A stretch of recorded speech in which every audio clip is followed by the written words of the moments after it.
τρίτη στάση σήμερα. Είμαστε στην Άδελφα Πίτσα στο Στρόβολο και σήμερα θα φάμε άγρια πράγματα. Σήμερα θα φάμε άγκους, μπιφτέκι, είναι μοσχαρίσιο, πρωτεΐνη, κρεατίνη, καθαρά πράγματα, γευσάτα και εννοείται θα πάρουμε και τις βιταμίνες μας, θα πάρουμε την πρωτεΐνη που χρειαζόμαστε, όλα μαζί σε ένα γεύμα. Εννοείται θα έχουμε και λίγες πατάτες τηγανιτές, διότι οι πατάτες τηγανιτές πηγαίνουν μόνο.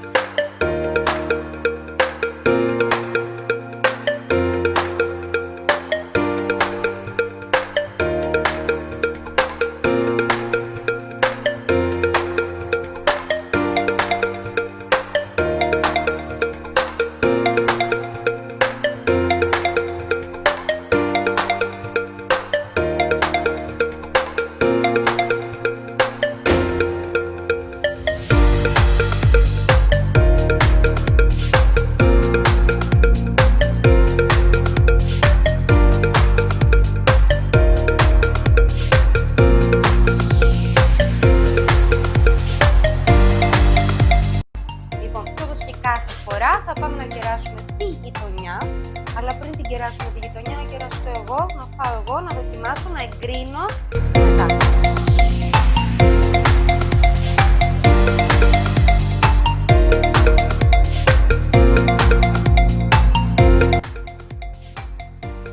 Ναι σε όλα και πιο πολύ τη δοσολογία της κέτσαπ. Επιτέλους έχει κέτσαπ. Έναν μπέργκερ να έχει κέτσαπ. Θα κεράσουμε και τους υπόλοιπους. Δεν χαίρομαι απλά επειδή κερνάμε κόσμο. Χαίρομαι διότι κερνάμε καλό φαγητό τον κόσμο. Γι' αυτό πρέπει να ακούσουμε.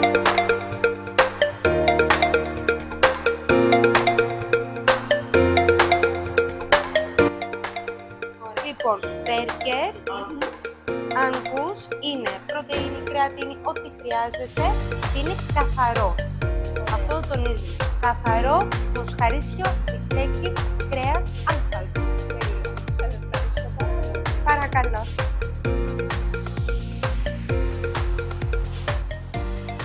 Να το juice. Αυτό είναι το σημαντικό και είναι γεμάτο και πλούσιο σε γεύση. Να κεράσουμε και σε άλλο κόσμο, ναι.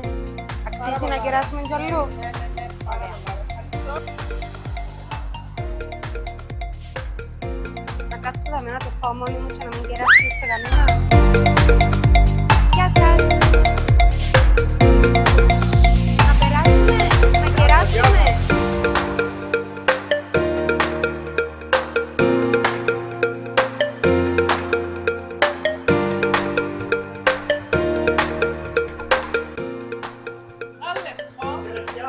Εγώ θέλω Ναι, και πατάτες.